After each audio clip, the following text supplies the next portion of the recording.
Good evening, and welcome to Whispered History. Tonight we leave behind the noise of the modern world and step into a quieter America, an America of endless grasslands stretching beneath wide blue skies, of winding rivers that carried canoes long before steamboats, of lonely mountain valleys where the morning mist lingered until the sun climbed high above the peaks, of silent deserts where every drop of water meant the difference between survival and failure, and of countless little settlements that appeared with great hope, only to disappear almost as quietly as they came. Some grew into the great cities we know today. Others lasted only a few years. A few survived for a generation before fading away. And some vanished so completely that today only a weathered chimney, a forgotten cemetery, or a name on an old map reminds us that people once dreamed of building a life there. Tonight we will travel across the American frontier. Together we'll wander through forests, prairies, mountains, rivers, deserts, and forgotten roads. We'll visit mining camps that once echoed with the sound of picks striking stone.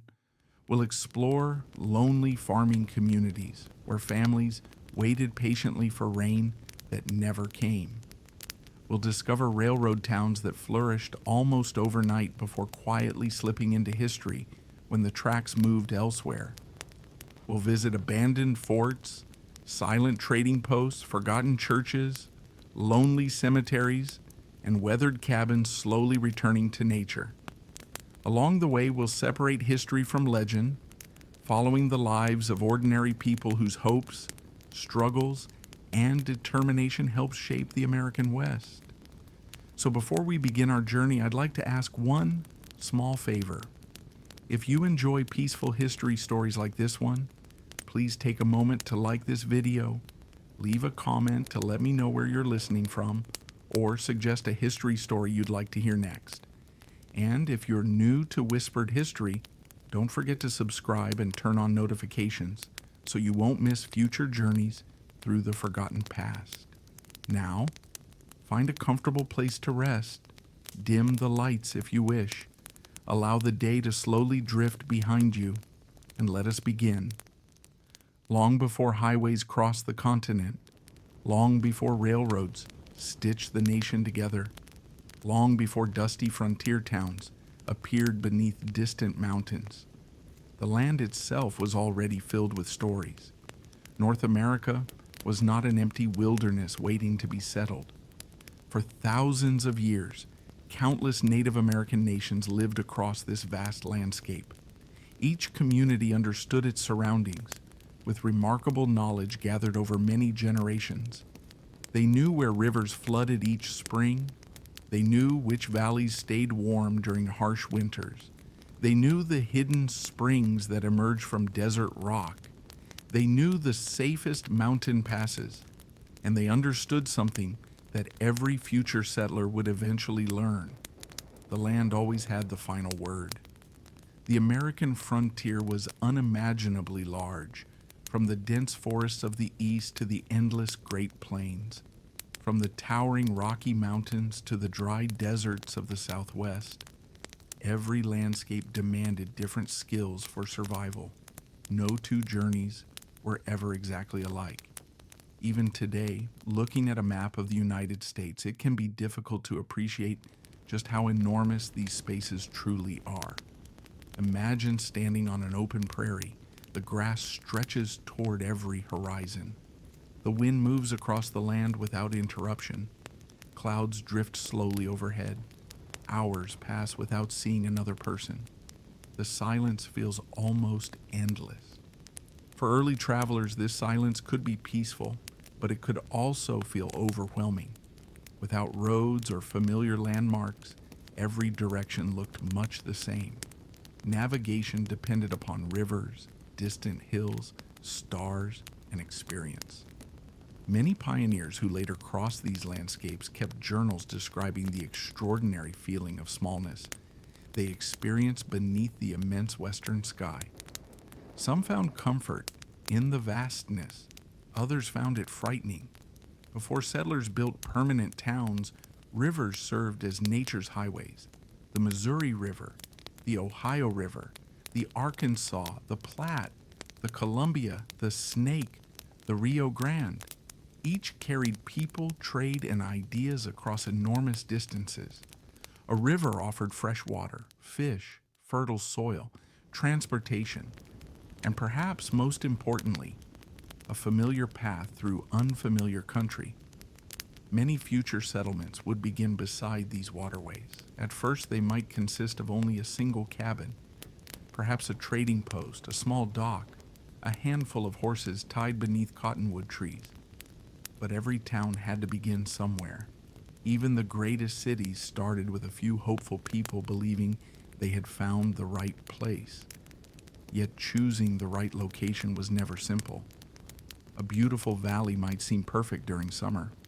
Only later would settlers discover that spring floods transformed it into a dangerous marsh. A peaceful river might quietly change course after a single powerful season. Rich grasslands might endure years without meaningful rainfall. Dense forests offered timber for building, but they also demanded years of exhausting labor before crops could be planted. Nature rarely revealed all of her challenges immediately. Many communities learned difficult lessons only after they had already built homes, barns, schools, and churches. The first generations of settlers often believed they had finally reached a permanent home.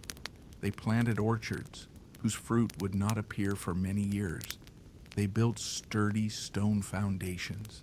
They dug deep wells. They fenced fields. They established cemeteries, expecting future generations to rest beside them. Every decision reflected optimism. Every building suggested permanence. Few imagined that within a few decades, or sometimes only a few years, their entire community might disappear.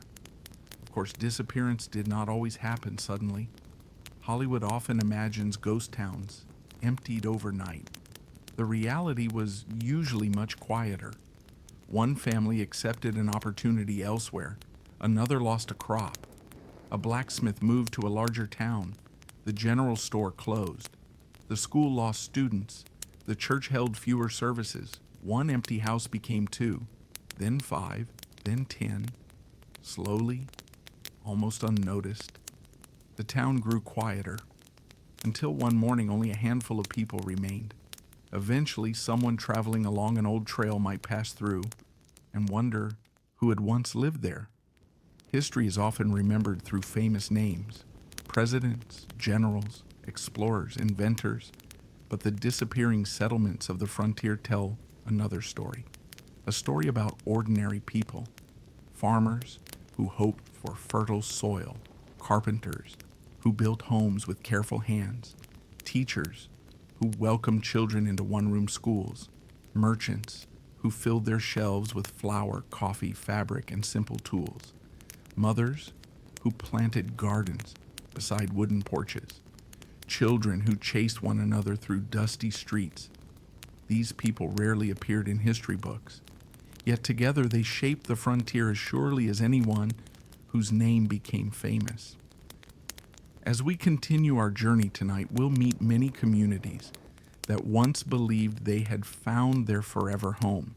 Some survived, many did not, and every abandoned foundation still has a story waiting to be remembered.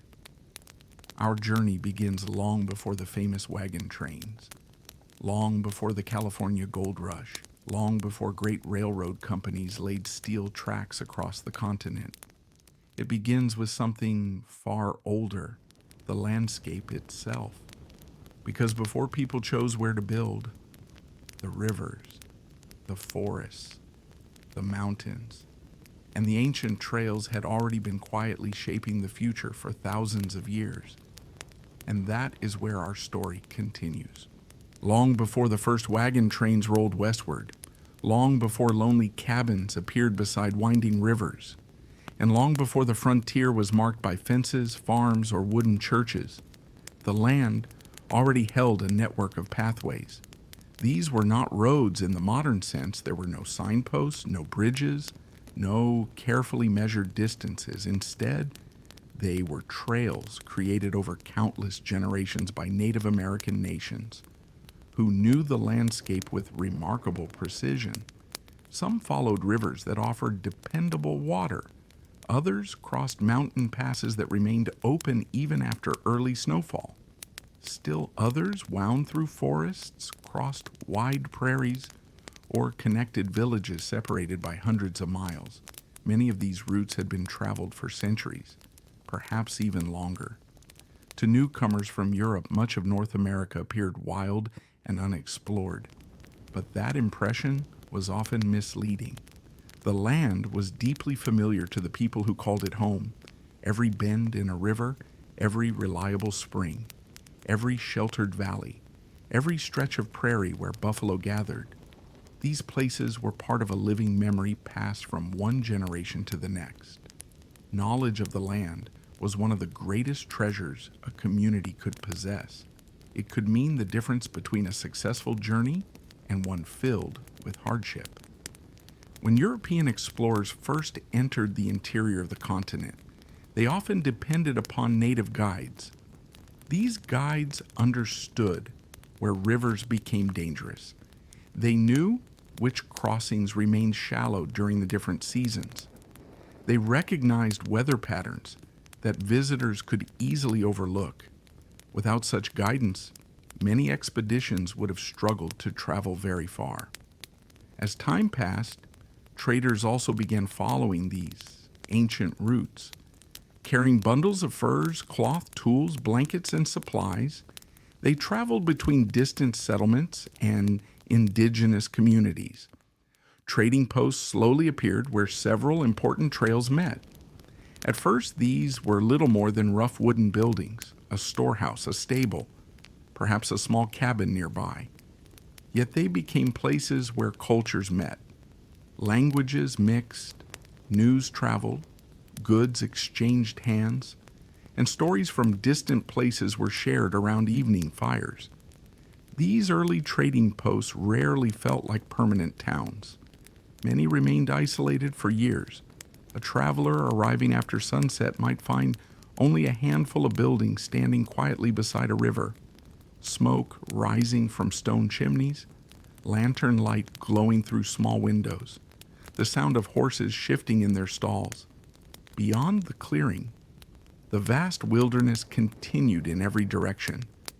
Choosing where to establish a settlement required careful thought. Fresh water was essential. Without it, no community could survive for very long. Settlers searched for rivers, streams, or dependable springs before building even a single cabin. The quality of the soil mattered just as much. Rich earth promised healthy crops. Poor soil could bring years of disappointment. Timber was another valuable resource. Large forests supplied logs for homes, barns, fences, furniture, and firewood. A settlement surrounded by good timber possessed an important advantage during its earliest years. But forests also demanded patience. Clearing enough land for farming was exhausting work. Trees had to be cut, branches burned, stumps removed one by one. Sometimes it took years before a family could cultivate all the land they hoped to farm. Open prairies offered a different opportunity. There, settlers could begin planting crops much sooner. Yet the prairie introduced its own challenges. Strong winds swept across the grasslands. Summer heat could become relentless. And during dry years, water was never guaranteed. Even so, many families looked across those endless plains and imagined prosperous farms stretching toward the horizon. The weather often determined whether those dreams would survive. The American frontier experienced extraordinary extremes. Winters could arrive earlier than expected. Heavy snow isolated settlements for weeks. Spring floods transformed gentle rivers into powerful currents. Summer droughts hardened the earth until it cracked beneath every step. Autumn brought sudden storms capable of flattening unfinished buildings. Every season tested the people who lived there. Even experienced settlers admitted that nature remained unpredictable. Distance created another challenge. Today, traveling 100 miles may seem routine. On the frontier, it could require several difficult days. Supplies traveled slowly. Letters arrived only occasionally. Medical help was often far away. Many families spent months without seeing anyone outside their own small community. That isolation shaped daily life. Neighbors became indispensable. When a cabin needed raising, everyone helped. When crops required harvesting before bad weather arrived, entire communities worked together. If illness visited one household, nearby families often shared food, firewood, and labor until recovery came. Survival depended as much upon cooperation as determination. The earliest settlements remained small, perhaps 20 people, perhaps 50. A few dozen cabins gathered around a clearing, a blacksmith shop where sparks flew into the evening air, a modest general store stocked with flour, salt, coffee, cloth, nails, and simple tools, a one-room schoolhouse, maybe a church that welcomed every denomination because there simply weren't enough people to build another.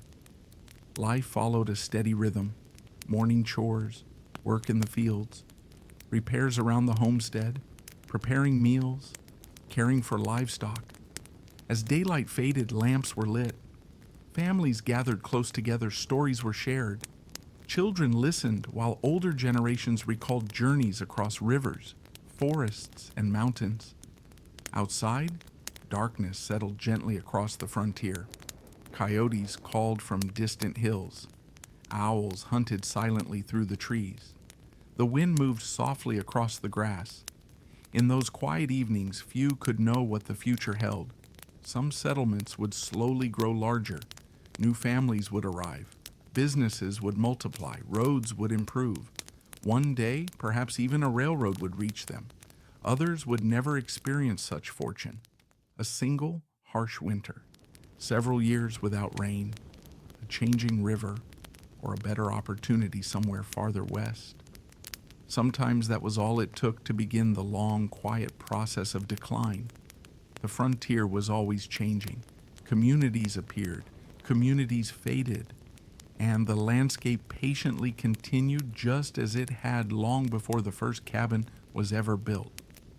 As more settlers crossed the Appalachian Mountains and ventured into unfamiliar territory, the pace of change began to quicken. Ancient trails widened into wagon roads. Remote trading posts welcomed increasing numbers of travelers.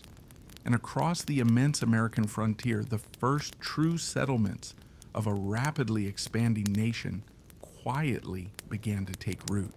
As the years passed, the quiet trails of the frontier welcomed more travelers than ever before. Families packed everything they owned into sturdy wagons: farm tools, blankets, cooking pots, Bibles that had belonged to grandparents, seeds carefully saved from previous harvests, and small keepsakes that reminded them of the homes they were leaving behind. Few expected the journey to be easy, yet many believed that somewhere beyond the next river or distant ridge, a better life was waiting. For some, the decision to leave was driven by opportunity. Land in the eastern states had become increasingly expensive. As families grew larger, younger generations often found it difficult to purchase farms of their own. The frontier promised something that seemed almost impossible elsewhere: space, room to build, room to grow, room to begin again. Others were motivated by adventure. Newspapers carried stories of fertile valleys, rich forests, and endless grasslands. Letters sent home by earlier settlers described clear streams, abundant wildlife, and land that stretched farther than the eye could see. Not every letter told the whole story. Many focused on hope rather than hardship. The long winters, the isolation, the endless labor required to build a new life. These details were sometimes softened, especially when writing to loved ones far away. After weeks or sometimes months of travel, families finally reached the place they hoped would become home. The first task was almost always the same: find water. A nearby stream or spring offered security. Without a dependable supply, nothing else mattered. Once water had been found, attention turned to shelter. The earliest cabins were simple, built from freshly cut logs. They were often raised with the help of neighboring settlers. Each log was carefully notched so it could rest securely upon the one beneath it. The spaces between the logs were filled with mud, clay, moss, or small stones to keep out the wind. The roof was usually covered with split wooden shingles. Inside, there might be only a single room, one fireplace, a rough wooden table, several handmade chairs, simple beds stuffed with straw or dried grasses. Every object served a purpose. There was little room for decoration. Comfort came not from luxury, but from knowing the roof could withstand another winter. Outside the cabin, work continued almost without pause. Trees needed clearing. Fields required plowing. Fences had to be built before livestock could safely graze. A garden was planted as quickly as possible. Every hour of daylight mattered. The first year was often the hardest. Food supplies brought from the east gradually became smaller. The family depended increasingly upon hunting, fishing, gathering wild plants, and whatever crops could be harvested before cold weather arrived. Failure was not an option. Winter would come whether the cabin was ready or not. Despite the demanding work, there were moments of remarkable beauty. Early mornings often began with mist rising from nearby rivers. Birdsong echoed through untouched forests. Sunlight filtered gently between towering trees. At night, the sky revealed thousands of stars untouched by city lights. Many settlers later remembered these peaceful moments with great affection. They reminded them why they had come. Slowly, other families arrived. One cabin became 3, 3 became 10. Paths formed between homes. Children's laughter drifted through the clearing. Smoke rose from multiple chimneys each evening. The settlement had begun. The next building was often a blacksmith shop. A skilled blacksmith was one of the most valuable members of any frontier community. He repaired wagon wheels, sharpened axes, forged horseshoes, fixed broken tools. Without his work, daily life became much more difficult. Soon afterward came the general store. Its shelves held supplies that settlers could not easily produce themselves: salt, sugar, coffee, tea, cloth, candles, nails, needles, simple medicines. The arrival of each new shipment was eagerly anticipated. Sometimes wagons carrying these goods had traveled hundreds of miles over rough roads before finally reaching the settlement. Mail arrived with them as well. Letters were treasured. A single envelope might be read aloud several times before being carefully folded away. News from distant family members brought comfort during long months of separation. As the population slowly increased, communities began thinking beyond survival. Parents wanted schools for their children. Small churches welcomed families every Sunday, regardless of denomination. Town meetings were held beneath large trees or inside unfinished buildings. Neighbors discussed roads, bridges, harvests, livestock, and how to prepare for the coming winter. These conversations reflected something important. The settlement no longer felt temporary. People believed they would remain for generations. Some even planted orchards. Apple trees require patience. Years may pass before they produce abundant fruit. Planting one was a quiet promise to the future. It was a way of saying, "We expect to stay." Yet beneath that optimism, uncertainty remained. Nature could still change everything. A river that seemed dependable might flood after heavy spring rains. An unusually harsh winter could destroy livestock. A late frost might ruin an entire season's crops. Disease sometimes spread through isolated communities where medical care remained limited. Even healthy settlements understood how fragile success could be. Travelers passing through often noticed this delicate balance. One settlement appeared lively and prosperous. The next, only a day's journey away, might already be struggling. Empty cabins stood with broken windows, fences leaned at odd angles, weeds filled abandoned gardens. The difference between prosperity and decline could be surprisingly small. Sometimes it depended upon the quality of nearby soil. Sometimes a reliable water source. Sometimes simply good fortune. The frontier rewarded resilience, but it offered very few guarantees. Even so, thousands continued arriving. They carried the same hopes, the same determination, the same belief that careful work and perseverance could build something lasting. Many succeeded, others did not. Their stories, whether triumphant or tragic, became woven into the expanding landscape of the American frontier. And as more settlements appeared across distant valleys and riverbanks, another kind of community quietly emerged. Not built around farming, but around trade. Places where travelers, trappers, merchants, and Native American nations met to exchange goods, news, and ideas. It was in these busy frontier trading posts that entirely new towns would soon begin to grow. As more settlers moved beyond the familiar towns of the East, the frontier slowly began to change. The first isolated cabins were no longer the only signs of human life. Scattered across riverbanks, crossroads, and wide valleys, small trading posts appeared. At first glance, they seemed modest. A few sturdy log buildings, a stable, a warehouse filled with supplies, perhaps a blacksmith's forge glowing warmly at dusk. But these quiet places served an important purpose. They connected people who lived hundreds of miles apart. Long before railroads reached the frontier, and long before large towns became common, trading posts formed the beating heart of many remote regions. Travelers stopped there to rest after weeks on rough trails. Hunters exchanged valuable furs for tools and ammunition. Farmers purchased salt, flour, coffee, and fabric that could not easily be produced at home. Native American nations brought finely crafted goods, hides, and knowledge of the surrounding land.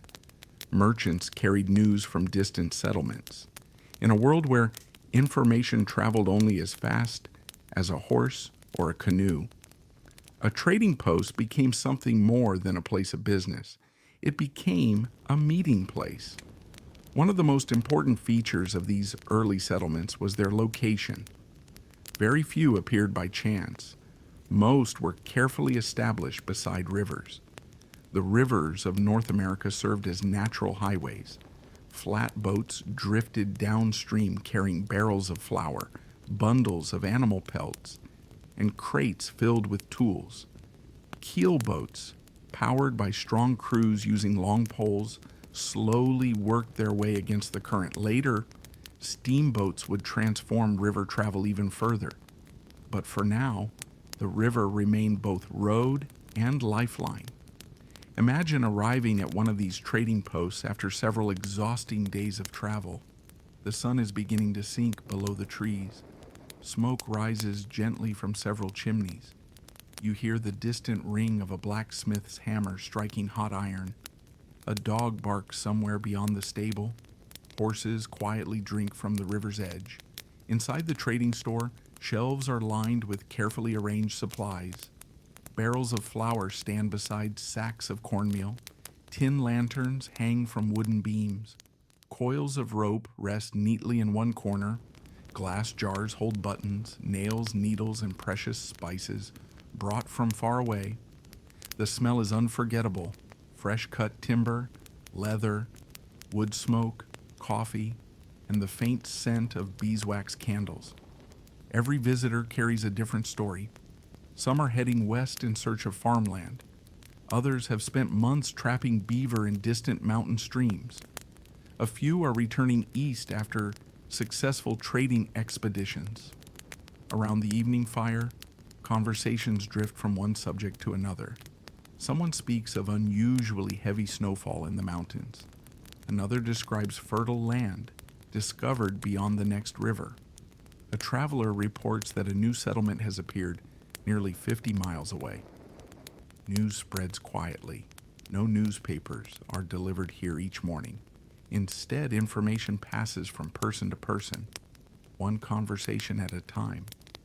Some trading posts gradually attracted permanent residents. A merchant decided to build a larger store. A carpenter saw opportunity and opened a workshop. A mill was constructed beside a fast-moving creek. Families arrived. Children were born. What had once been a simple stop along a trail slowly became a village.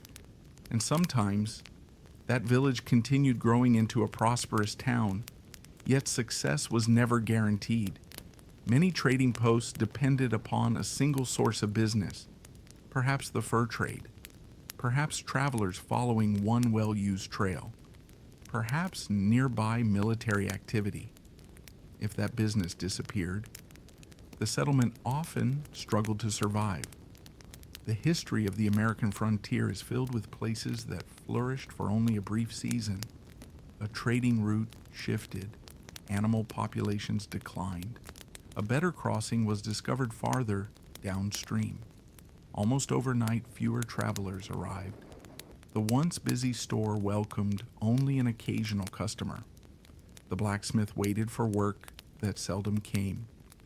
Empty wagons stood quietly beneath weathered sheds.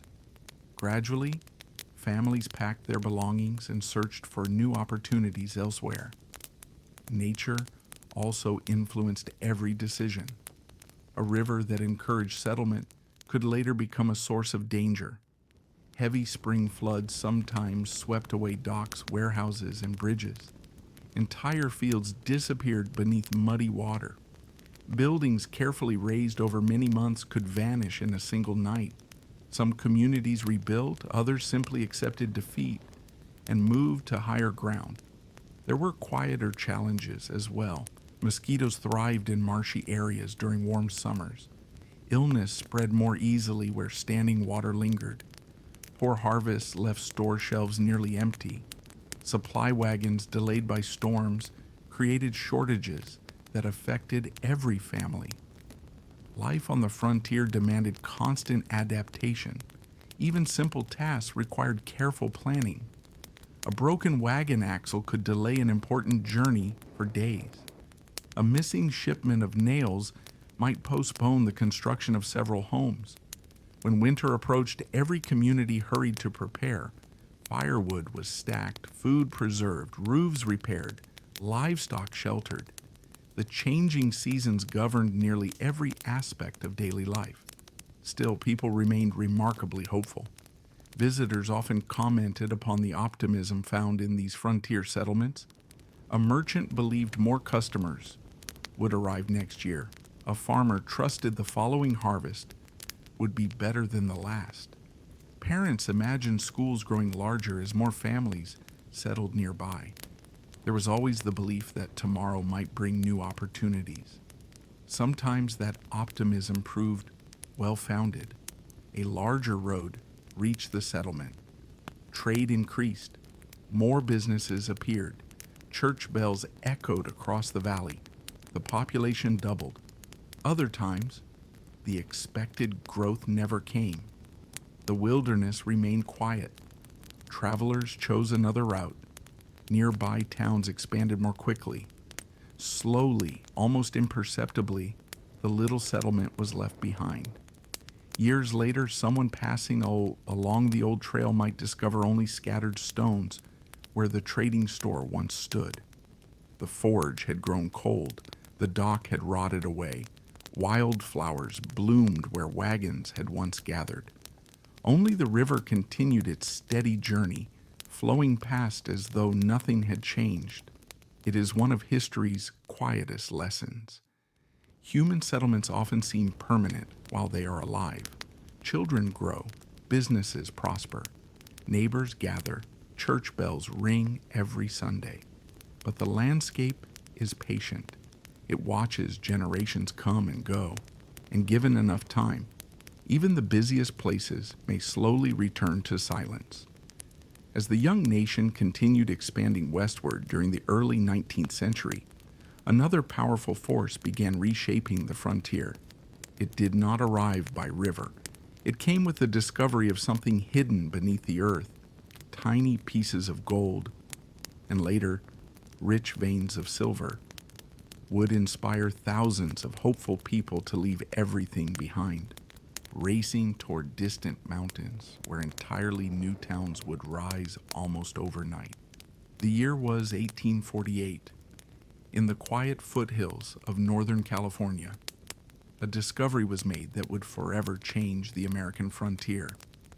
At a small sawmill beside the American River, tiny flakes of shining metal were found in the water. They were pieces of gold. At first, the discovery was kept as quiet as possible. The owner of the mill hoped to continue construction without interruption, but secrets rarely remain hidden for long. Before many months had passed, the news had spread across California, then across the United States, and soon across the world.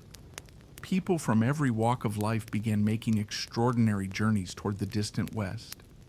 Farmers left their fields, blacksmiths closed their workshops, merchants packed their wagons, sailors abandoned ships in busy harbors, doctors, carpenters, teachers, shopkeepers, young adventurers, older men seeking one final opportunity. Thousands believed that fortune waited beneath California's rivers and hills. Many became known as the 49ers, named after the great wave of migrants who arrived during 1849. The journey itself was rarely easy. Some traveled for months across the Great Plains. Others sailed around the stormy southern tip of South America. A few crossed the narrow Isthmus of Panama before continuing north by ship.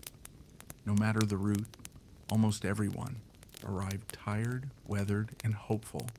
When they reached the gold fields, they often discovered something surprising. There were very few permanent towns. Instead, temporary camps appeared almost overnight. A few tents stood beside a stream. Canvas shelters stretched across rocky hillsides. Cooking fires flickered beneath tall pine trees. Within days, dozens more people arrived. Within weeks, hundreds. The silence of the wilderness gave way to constant activity. Axes echoed through the forests. Shovels struck gravel. Mules carried heavy loads along narrow trails. The sound of rushing water mixed with laughter, conversation, and the endless clinking of metal tools. Every newcomer shared the same dream. Perhaps tomorrow, they would uncover enough gold to change their lives forever. Most began with the simplest method. Standing beside a cold mountain stream, they filled shallow pans with sand and gravel, carefully swirling water in slow circles. They hoped tiny pieces of gold would settle at the bottom. It was patient work. Sometimes hours passed without finding anything at all. Then, a single bright fleck caught the sunlight. Even the smallest discovery renewed hope. As word spread, the camps continued growing. Tents gave way to wooden cabins. Canvas stores became sturdy buildings. Blacksmiths opened their doors. Hotels appeared. Restaurants served simple meals to exhausted miners. General stores stocked picks, shovels, boots, lanterns, and flour. Entire streets emerged where only weeks earlier, deer had quietly wandered through untouched forests. Some towns seemed to appear almost overnight. One morning, there might be 20 buildings. By the following month, several hundred. The speed astonished visitors. It was as though the frontier itself had decided to build a town in only a few weeks. Yet beneath the excitement lay constant uncertainty. Gold was never evenly distributed. One creek produced remarkable discoveries. Another, only a few miles away, yielded almost nothing. Rumors spread quickly. Someone claimed a rich strike had been found farther north. Within hours, dozens of miners packed their belongings. By morning, an entire section of camp stood empty. The search simply moved elsewhere. Many mining towns were built with remarkable optimism. Wide streets were carefully planned. Large hotels welcomed newcomers. Dance halls echoed with music after long days of labor. Churches were built. Schools opened for children whose families had decided to stay. Some believed these communities would become permanent cities. A few eventually did, but many rested upon a fragile foundation. Their prosperity depended almost entirely upon one thing: gold. As long as the streams continued producing precious metal, people remained. Businesses flourished. Wagons arrived carrying supplies. Money circulated rapidly. Hope filled every conversation. But gold is a finite resource. The easiest deposits disappeared first. Miners were forced to dig deeper. Work became slower, more expensive, less rewarding. Days passed without meaningful discoveries, then weeks. Eventually, some miners accepted that their luck had run out. They quietly packed their wagons and continued searching elsewhere. At first, only a handful departed. Store owners noticed slightly fewer customers. The blacksmith repaired fewer tools. The hotel rented fewer rooms. Gradually, the pace of life slowed. Each departing family left behind another empty cabin. Windows gathered dust. Wooden porches creaked in the mountain wind. Gardens, once carefully tended, became overgrown with wild grasses. Nature patiently began reclaiming the settlement. Rain softened wagon tracks. Snow settled across abandoned rooftops. Spring wildflowers bloomed where busy streets had once been crowded with hopeful prospectors. Some towns disappeared within only a few years. Others lingered for decades before finally fading into silence. Today, many of these places remain scattered across the mountains of California. Visitors walking their quiet streets may still discover weathered wooden buildings leaning gently with age, old stone chimneys standing alone beneath towering pines, rusted mining equipment resting exactly where workers left it long ago, perhaps the faint outline of a foundation hidden beneath moss and fallen leaves. The excitement has long since faded, yet the landscape remembers. The rivers still flow over smooth stones. The forests continue growing. Birdsong once again fills valleys that were briefly transformed by one of the greatest migrations in American history. The California Gold Rush inspired countless dreams. Some were fulfilled, many were not. But it also revealed an important truth about the disappearing settlements of the frontier. Communities built around a single opportunity often shared a similar fate. When that opportunity vanished, the town itself slowly followed. Still, the search for hidden wealth was far from over. Far beyond California, deep within the towering Rocky Mountains and the rugged deserts of the West, new discoveries of silver and other valuable minerals would soon spark another wave of excitement. Once again, hopeful people would race toward distant horizons. And once again, entire towns would rise with astonishing speed, only to discover that even the richest mountains could not promise prosperity forever. The excitement of California's goldfields had barely begun to settle when another remarkable discovery captured the imagination of the American frontier. This time, it was silver, hidden deep within rugged mountain ranges, beneath rocky hillsides and narrow valleys. Rich veins of silver ore promised fortunes that seemed almost beyond belief. One of the most famous discoveries came in 1859. High in what is now the state of Nevada, prospectors uncovered an immense deposit that would later become known as the Comstock Lode. News traveled quickly, as it always had. Within weeks, thousands of hopeful people were making their way toward the dry mountains of the Great Basin, unlike the green valleys of California. This was a harsher land. The air was drier. Rain fell less often. Trees became scarce. Water was precious. Yet the possibility of striking silver drew people onward with remarkable determination.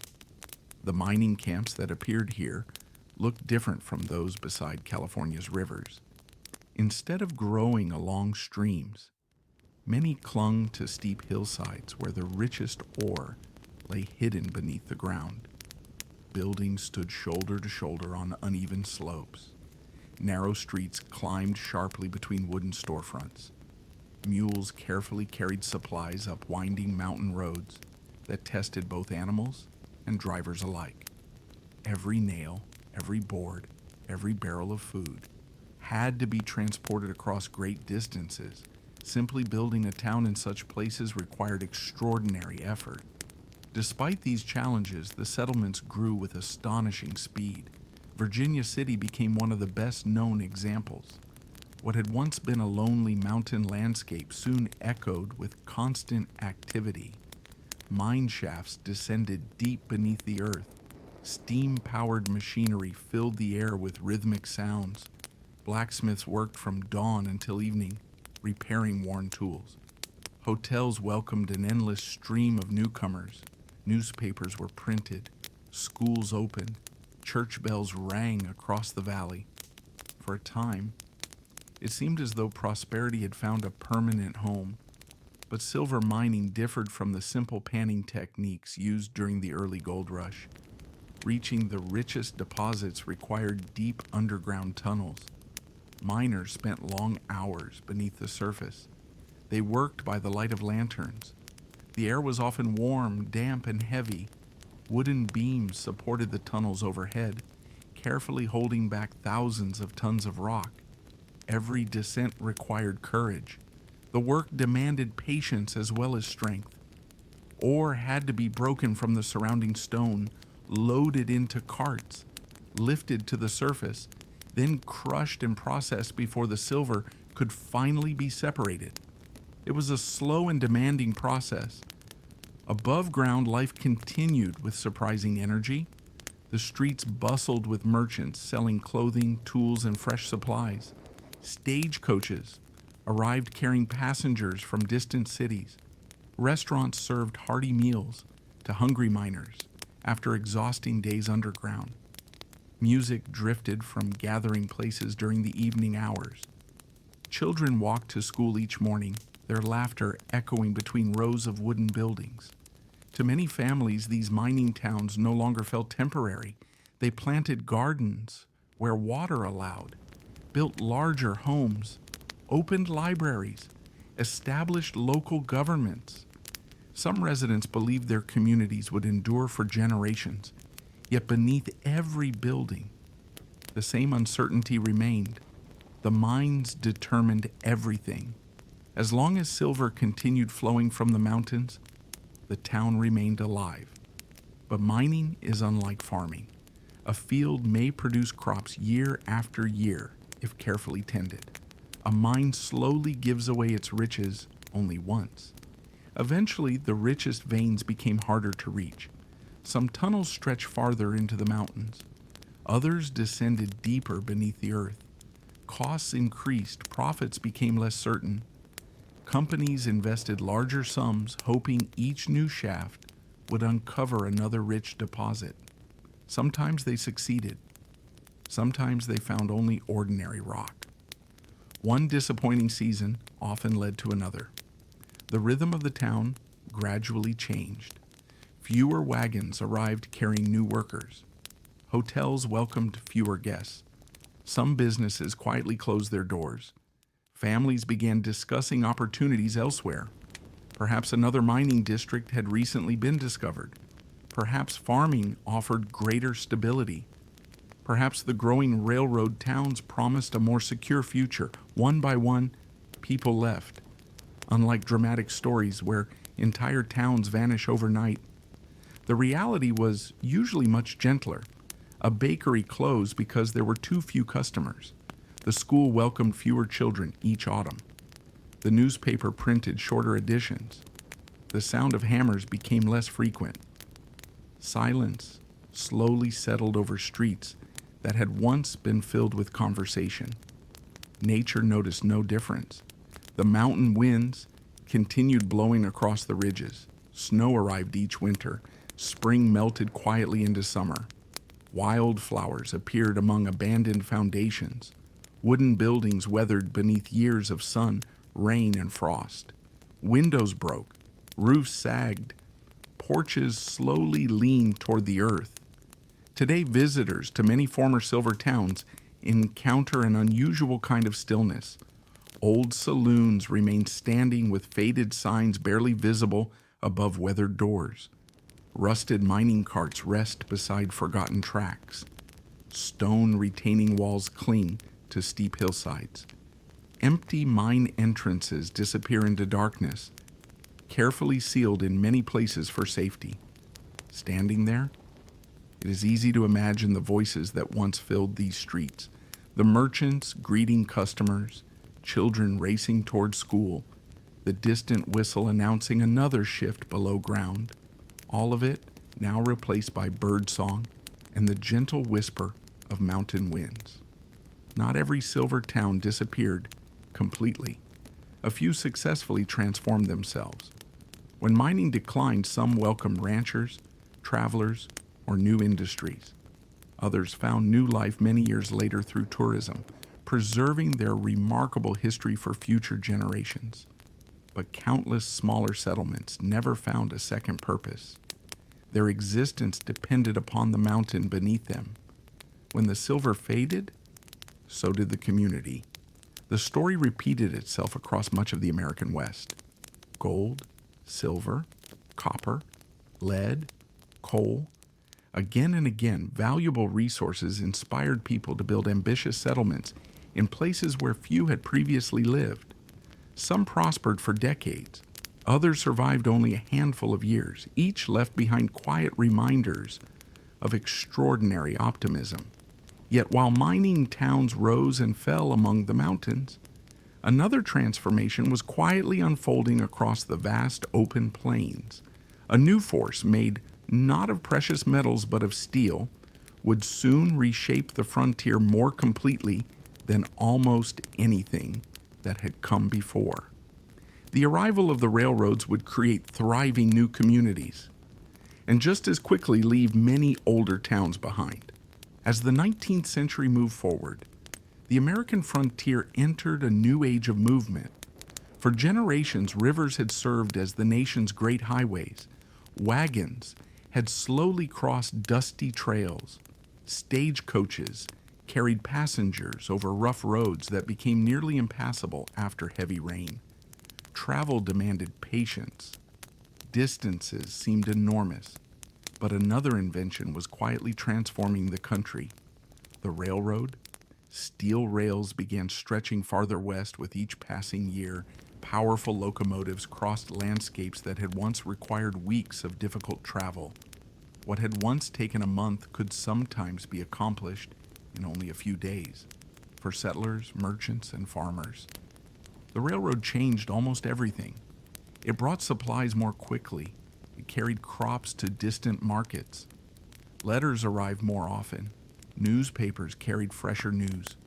Entire communities suddenly found themselves connected to places that had once felt unimaginably distant. Yet the railroad did more than connect towns. It also decided where many new towns would be built. Surveyors carefully studied maps before selecting the route. They searched for gentle slopes, reliable water sources for steam locomotives, suitable river crossings, wide valleys where tracks could be laid with fewer obstacles. Once a route had been chosen, people quickly noticed. Speculators purchased land nearby. Merchants built stores. Hotels appeared almost before the first train arrived. Families followed soon afterward. Many railroad towns seemed to rise from the prairie almost overnight. Imagine standing beside an empty stretch of grassland. Only the wind moves through the tall prairie grasses. A few grazing buffalo can still be seen in the distance. Then workers arrive. Teams of horses pull heavy wagons loaded with lumber and iron. Survey stakes appear across the open ground. Before long, rails stretch toward the horizon. A water tower rises beside the track. A depot is constructed. Soon afterward, a train whistles in the distance. Its arrival changes everything. Passengers step onto the platform. Freight is unloaded. Mailbags are carried into the station. Merchants eagerly wait for fresh supplies. Children gather simply to watch the great locomotive roll into town. For many frontier communities, the railroad became the center of daily life. The depot was often the busiest building in town. Farmers brought wheat, corn, and livestock for shipment east. General stores received barrels of flour, bolts of cloth, cooking utensils, and machinery. Families greeted relatives arriving from distant states. The station master knew nearly everyone by name.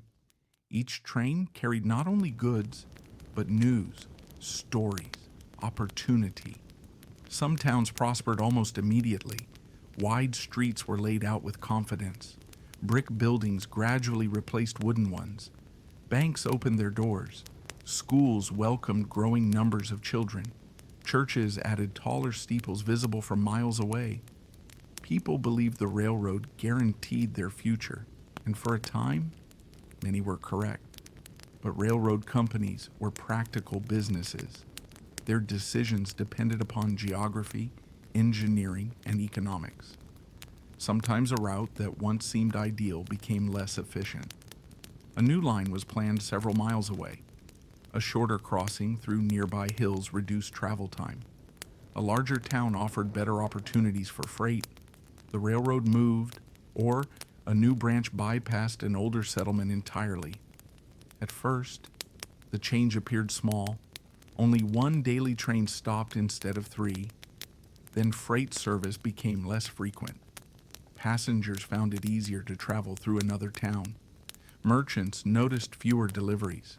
Farmers suddenly faced longer journeys to ship their harvests. Slowly, business began shifting elsewhere. The effect reached nearly every corner of the community. The hotel welcomed fewer guests. Restaurants served fewer meals. The blacksmith repaired fewer wagon wheels. The general store ordered smaller shipments. Families who depended upon railroad business quietly began considering other places to live. Some loaded their belongings into wagons once again. Others carefully dismantled their wooden homes. It may seem surprising today, but entire houses were sometimes moved. Logs were numbered one by one. Buildings were taken apart, then rebuilt in a new location closer to the railroad. The frontier rewarded practicality. If opportunity moved, people often moved with it. Meanwhile, the abandoned town entered a different chapter of its history. The depot stood quietly beside empty tracks. Grass slowly grew between the wooden railroad ties. The station clock stopped ticking. Dust gathered on unused platforms. The whistle of passing locomotives became increasingly rare. Without the steady rhythm of arriving trains, silence returned. Nature resumed its patient work. Prairie grasses spread across vacant lots. Cottonwood trees rooted beside forgotten streets. Rain softened wagon ruts. Winter snow covered abandoned storefronts. Year after year, the outlines of the town became more difficult to recognize. Today, careful travelers sometimes discover these forgotten railroad communities hidden across the Great Plains and the American West. A weathered grain elevator standing alone beneath an immense sky. The stone foundation of an old depot, a rusted water tower slowly surrendering to time. Perhaps a few brick buildings, whose windows now reflect only open fields. Occasionally, an old railroad grade can still be followed across the landscape. Though the rails themselves have long since disappeared, the raised earth remains, a quiet reminder of the trains that once connected distant settlements with the rest of the nation. Not every town bypassed by the railroad vanished completely. Some adapted. Improved roads eventually connected them to larger cities. Others found success through farming, ranching, or local industry. But many smaller communities never recovered. Their greatest strength had always been their location beside the tracks. Once that advantage disappeared, the town slowly faded with it. It is remarkable how often the fate of an entire community rested upon a decision made many miles away in the office of a railroad company. A slight change on a surveyor's map, a different river crossing, or a gentler mountain pass could determine whether a settlement flourished for generations or quietly disappeared from history. As steel rails continued stretching across the continent, they encouraged millions of acres of open prairie to be settled. Families looked across the vast grasslands and imagined endless fields of wheat swaying beneath the summer sun. New farming communities appeared wherever the soil seemed rich and the horizon stretched wide. Many believed they had finally found the perfect place to build a lasting home. But the Great Plains possessed challenges that were not immediately visible. The same open landscape that welcomed hopeful settlers could also test their endurance in ways few had ever imagined. And before long, some of those peaceful farming communities would discover that the greatest threat to their future was not distance, nor isolation, but the unpredictable rhythm of the land itself. The Great Plains seemed almost endless. For travelers arriving from the forests and rolling hills of the eastern United States, the landscape could feel both beautiful and astonishing. The horizon stretched so far that earth and sky appeared to meet in a gentle line.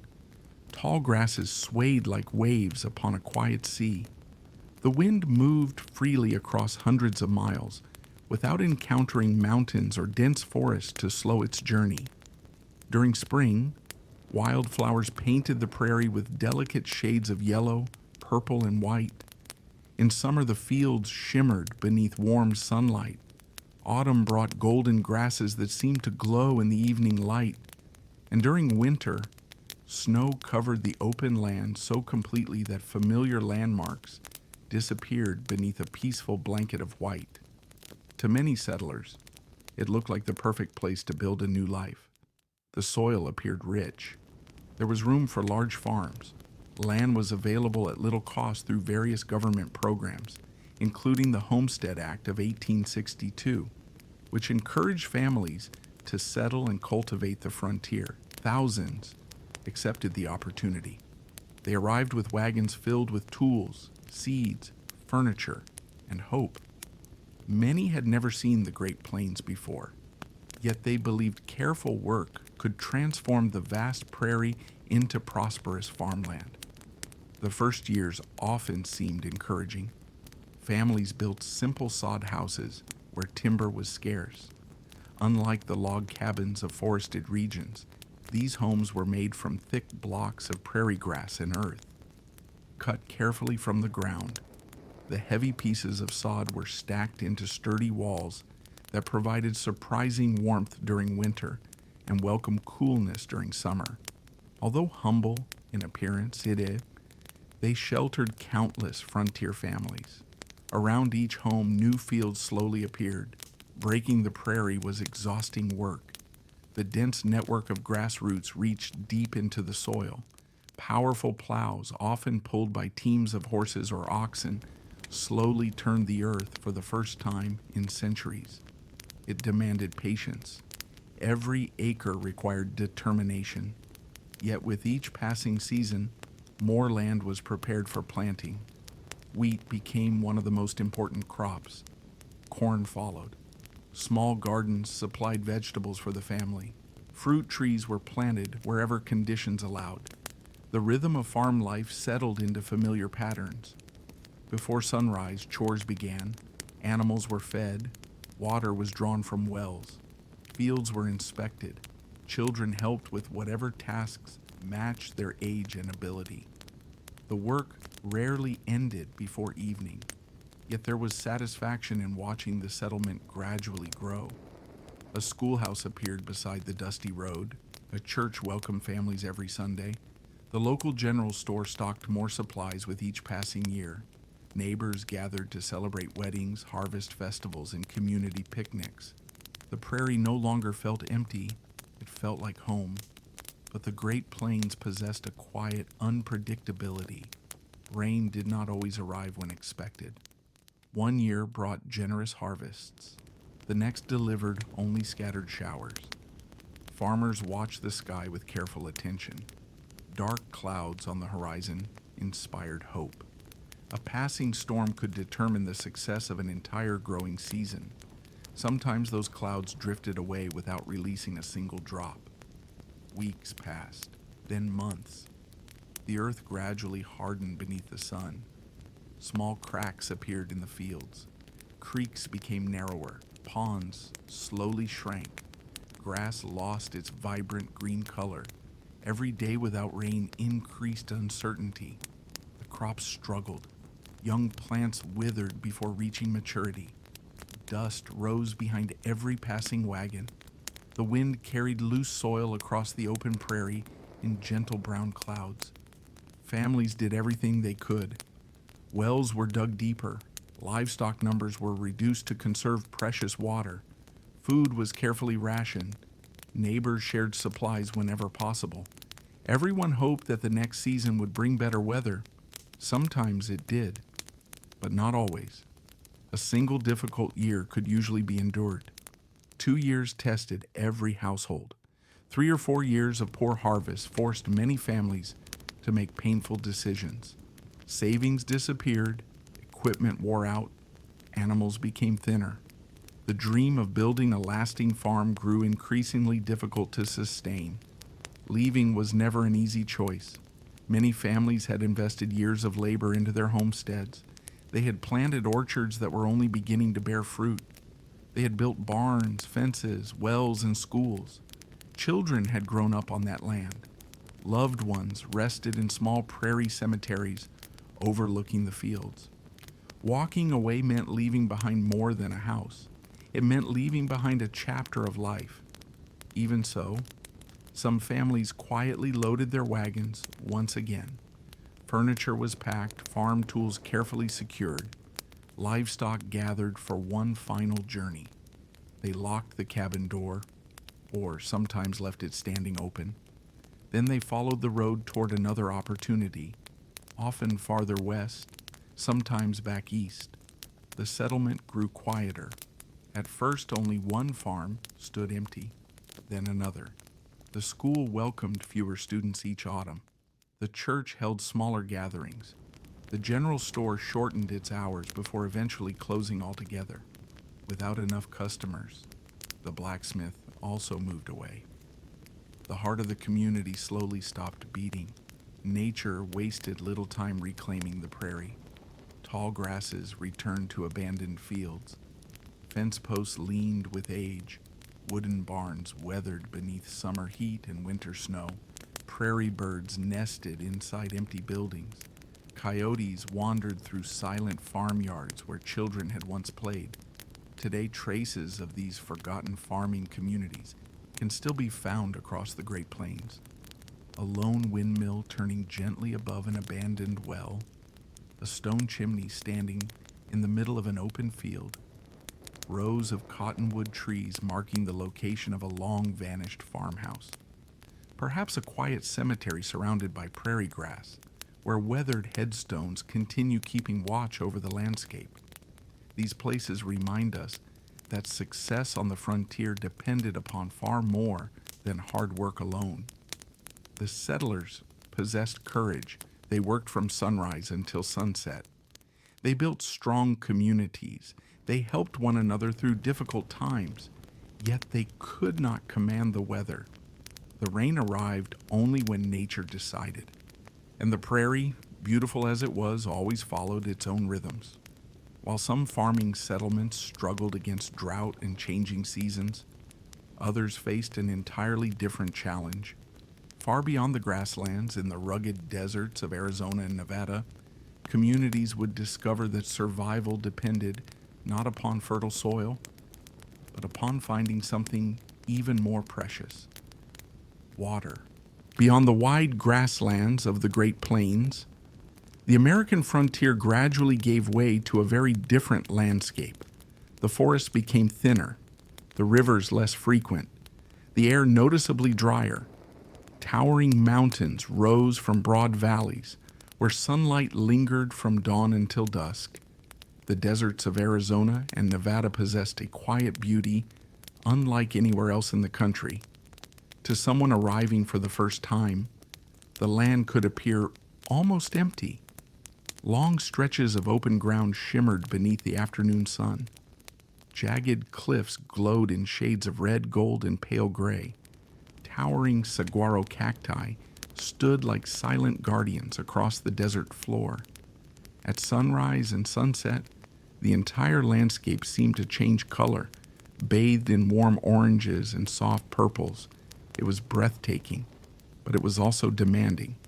Here, every journey began with a simple question: where is the water? Unlike the fertile valleys farther east, permanent rivers were few. Many streams flowed only after seasonal rains. Some springs remained hidden among rocky hills, known only to local Native American communities and experienced travelers. Finding dependable water often determined whether a settlement would survive or quietly disappear. Long before American settlers arrived, Native peoples had learned to live within this challenging environment. They understood where seasonal floods renewed the soil. They knew hidden springs that flowed even during the hottest summers. Their knowledge of the desert had been shaped over countless generations. Newcomers quickly discovered that surviving here required the same careful respect for the land. Some settlements began beside natural springs. Others formed near rivers such as the Gila or the Colorado. Wherever fresh water appeared, life followed.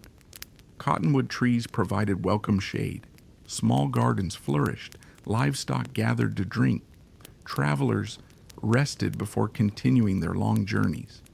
At first, these communities remained small, a few adobe homes with thick earthen walls, a trading post, perhaps a blacksmith's shop, a stable where weary horses recovered from exhausting miles across the desert. The architecture itself reflected the climate.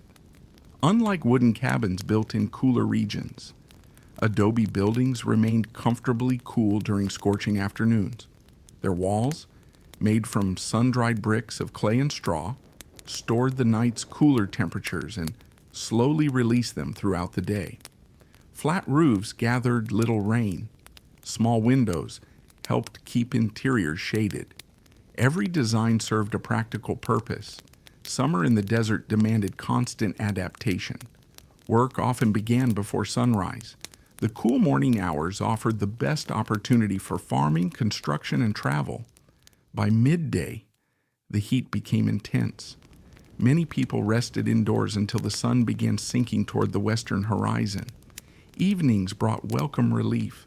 Families gathered outside beneath clear skies filled with countless stars. The desert possessed a remarkable silence. Without dense forests or rushing rivers, even small sounds carried great distances. A horse's footsteps echoed across dry ground. The gentle breeze whispered through cactus needles. Coyotes called from distant hills after sunset. Despite the challenges, some settlements prospered for many years. Mining brought workers to isolated mountain districts. Stagecoach routes connected distant communities. Small farms produced crops wherever irrigation made cultivation possible. Merchants supplied travelers crossing the Southwest. Optimism remained strong. Yet every successful settlement shared the same fragile dependence: water. A spring that flowed reliably for decades might suddenly weaken after years of drought. A river changed course. An irrigation ditch failed during an especially dry summer. Wells had to be dug deeper. Sometimes they reached nothing but dry earth. When water became scarce, every aspect of daily life changed. Gardens withered first. Livestock required longer journeys to drink. Families carefully measured every bucket drawn from the well. Dust settled over fields that had once shown promise. The surrounding desert patiently reminded everyone that survival could never be taken for granted. Distance created additional hardship. Many desert settlements stood far from major cities. Supplies traveled slowly by wagon across rough terrain. A delayed shipment could mean weeks without important tools or medicines. Repairs often depended upon creativity rather than replacement. Broken equipment was carefully mended again and again. Nothing useful was wasted.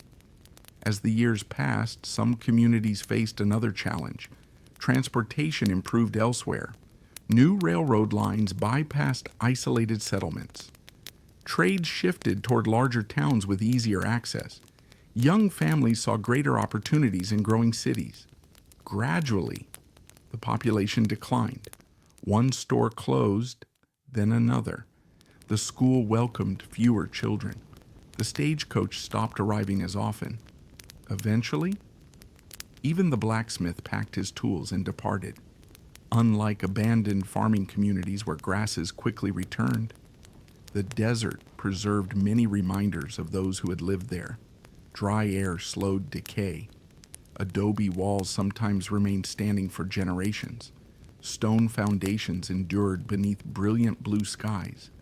Rusted mining equipment rested exactly where workers had last used it.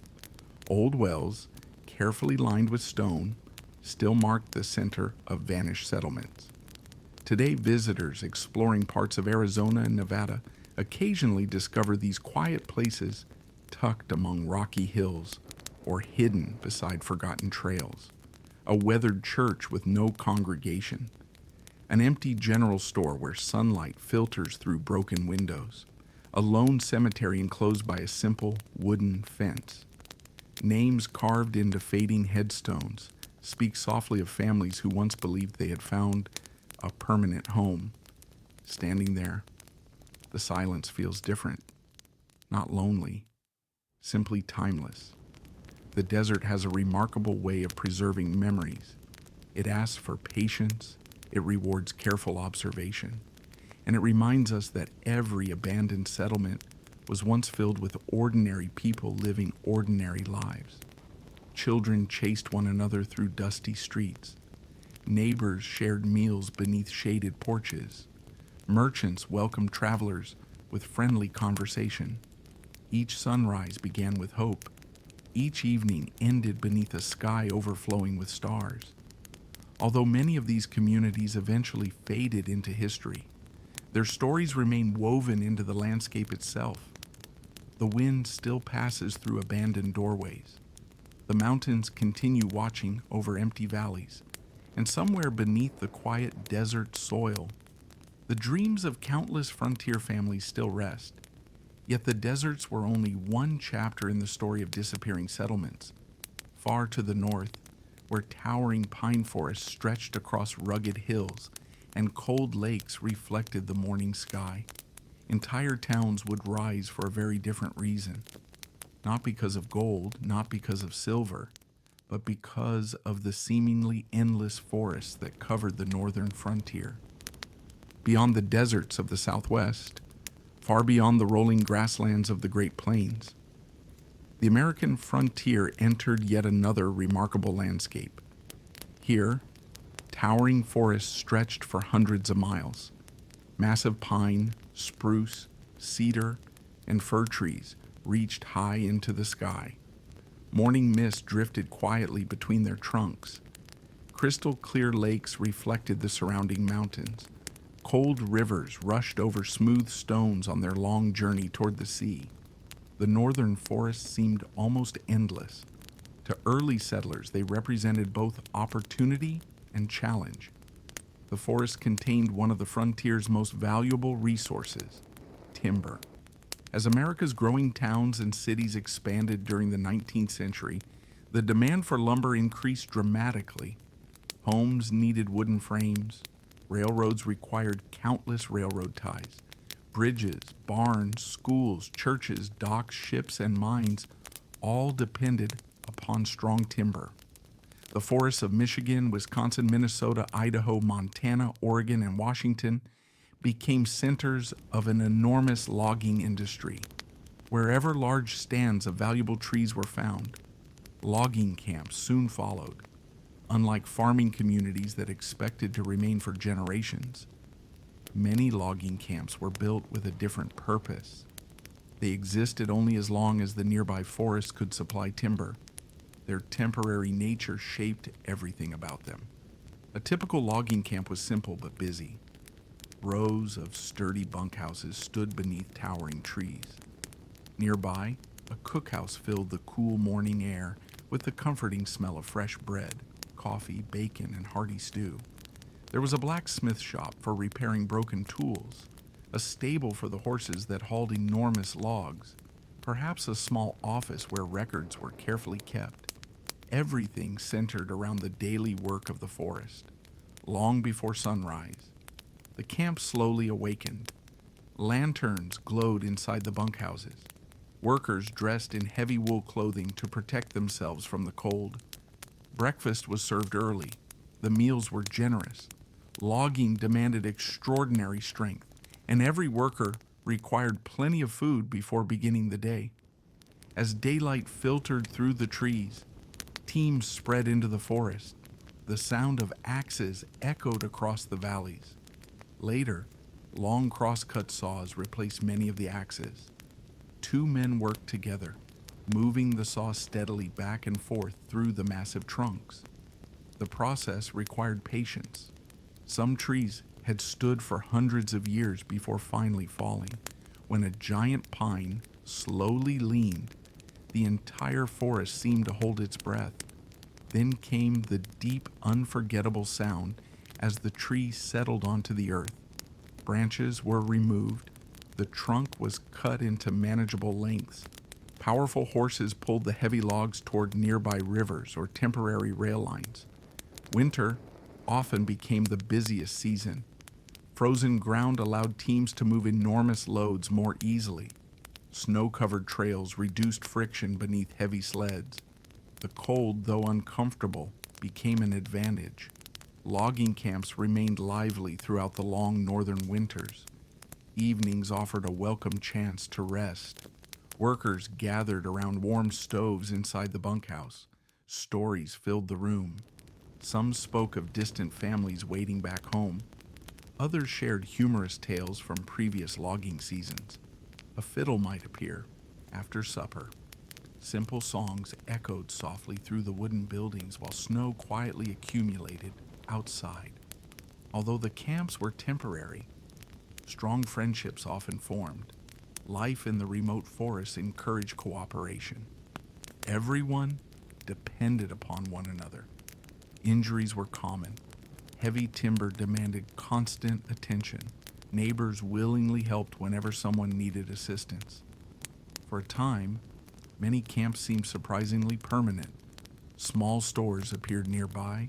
Some camps welcomed the families of supervisors or skilled craftsmen. Simple schools were occasionally established for children living in larger settlements connected to the logging industry. Church services were held whenever traveling ministers arrived. Entire communities quietly emerged beneath the towering trees, yet from the very beginning, everyone understood one simple truth. The forest was not endless. The largest and most valuable trees were harvested first. As nearby timber disappeared, crews were forced to travel greater distances. Transport became slower, expenses increased. Eventually, it no longer made sense to continue operating in the same location. When that day arrived, the camp prepared to move. Buildings that could be dismantled were taken apart. Useful tools were carefully packed. Horses were loaded, supplies gathered. Some cabins were even moved to entirely new logging sites. Other buildings were simply left behind. Gradually, the forest reclaimed the clearing. Young trees began growing where bunkhouses had once stood. Moss covered forgotten foundations. Wooden fences slowly disappeared beneath thick vegetation. The sound of saws gave way once again to birdsong and the gentle rustling of leaves. Nature proved remarkably patient. Within only a few decades, It sometimes became difficult to recognize that an entire community had once existed there. Today, hikers exploring remote northern forests occasionally discover quiet reminders of these forgotten camps. A rusted stove resting beneath tall pines, the stone chimney of a long-vanished cookhouse, pieces of old logging equipment half hidden beneath moss, perhaps a narrow railroad grade winding silently through the trees, now used only by deer and wandering hikers. These places possess a peaceful atmosphere. The forest seems to embrace them gently. Nothing feels hurried. The trees continue growing as they always have. Streams still flow beside forgotten trails. Morning mist still settles over the clearings where workers once gathered before dawn. Some former logging towns successfully transformed themselves. As timber declined, they found new opportunities through tourism, recreation, or conservation.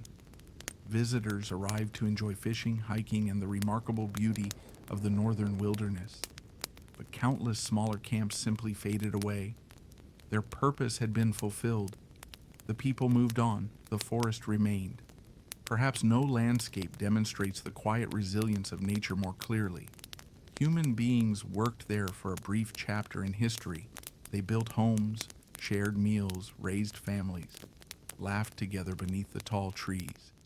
Then, almost without notice, the wilderness gently welcomed the land back. As we continue our journey across the disappearing settlements of the American frontier, our path now leads away from the forests and toward another kind of community.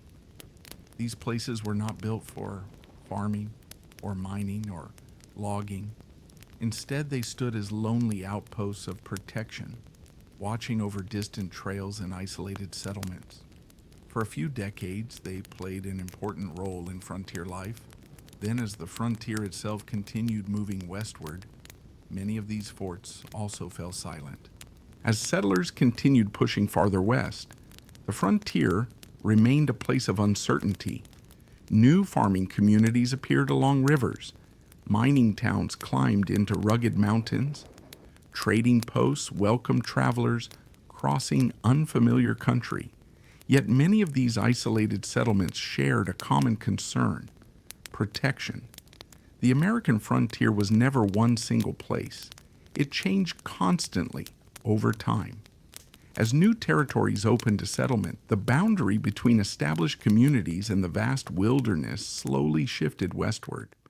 To help safeguard important travel routes, government officials established military forts across the expanding frontier. These forts served many purposes. They protected wagon trails, escorted mail coaches, stored supplies, provided shelter for soldiers stationed far from major cities, and at times they became centers of communication in regions where few permanent settlements yet existed. It is important to remember that the history of these forts is complex. Many were built during periods of conflict and tension between the United States and Native American nations, whose ancestors had lived on these lands for countless generations. The experiences, goals, and hardships of those involved often differed greatly. Tonight, we simply acknowledge that these places existed within a complicated chapter of American history, one shaped by expansion, negotiation, cooperation, misunderstanding, and at times violence. Many forts were built in carefully chosen locations: a river crossing, a mountain pass, an important junction along a wagon trail. Some overlooked broad valleys where approaching travelers could easily be seen from a distance. Others stood alone on open prairie beneath enormous skies. Most began quite modestly. Rows of wooden barracks surrounded an open parade ground, a stable for horses, storage buildings filled with food, ammunition, tools, and equipment, a blacksmith shop where broken wagons and horseshoes could be repaired. Often, a tall flagpole stood at the center of the fort, visible from miles away across the surrounding landscape. Life inside these frontier forts followed a steady routine.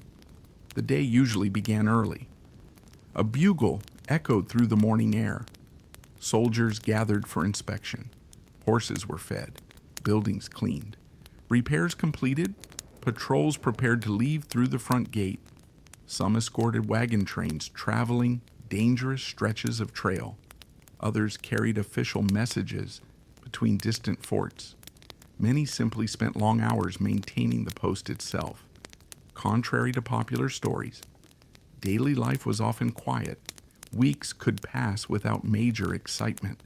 Much of a soldier's time involved ordinary responsibilities: repairing fences, cutting firewood, hauling water, caring for animals, practicing drills, writing letters home whenever the opportunity arose.